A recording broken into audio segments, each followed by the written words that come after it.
የአሜሪካው መሪ ፕሬዝዳንት ትራምፕ በበኩላቸው ለኢራን የመጨረሻ ያሉትን የ2 ቀናት ማስጠንቀቂያ ሰጥተዋል። ዶናልድ ትራምፕ ኢራን የሆርሙዝ ሰርጥን በ48 ሰዓታት ውስጥ እንድትከፍት በማሳሰብ የመጨረሻ ያሉትን ማስጠንቀቂያ ሰጥተዋል። ኢራን የሆርሙዝ ሰርጥን በድጋሚ ካልከፈተች የኃይል መሠረተ ልማቶቿን ከትልቁ በመጀመር ሙሉ በሙሉ ከጥቅም ውጪ እንደሚያደርጉት ዝተዋል።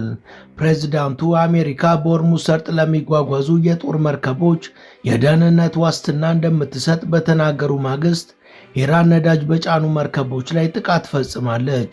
በሰርጡ አጠገብ ተሰማርተው መርከቦች ሲመጡ የሚያደባዩት የኢራን ሚሳኤሎች ከፍተኛ ውድመትን አድርሰዋል። የኔቶ አባል ሀገራትንና የእስያ አጋሮቻቸውን የጦር ድጋፍ የጠየቁት ትራምፕ በጎ የሆነ አዎንታዊ ምላሽ ከሀገራቱ ማግኘት አልቻሉም። ይህ የትራምፕ ማስጠንቀቂያ የተሰማውም እስራኤልና አሜሪካ በጀመሩት ጥቃት ምክንያት ኢራን ሰርጡን መዝጋቷ የዓለም የነዳጅ ገበያ ላይ ተጽዕኖ መፍጠሩን ተከትሎ ነው። 20 በመቶ የዓለም የነዳጅ ገበያ የሚሳለጥበት የሆርሙዝ ሰርጥ በመዘጋቱ በተከሰተው ከፍተኛ የነዳጅ እጥረት ምክንያት አንድ በርሜል እስከ $120 እየተሸጠ ይገኛል። ለዚህ ዓለም አቀፍ የነዳጅ እጥረት ደግሞ ተጠያቂ የሆኑት ዶናልድ ትራምፕ ሲሆኑ በራሷ በኢራንና በሩሲያ ላይ የተጣሉትን የነዳጅ ማዕቀቦችንም ለማንሳት ተገደዋል።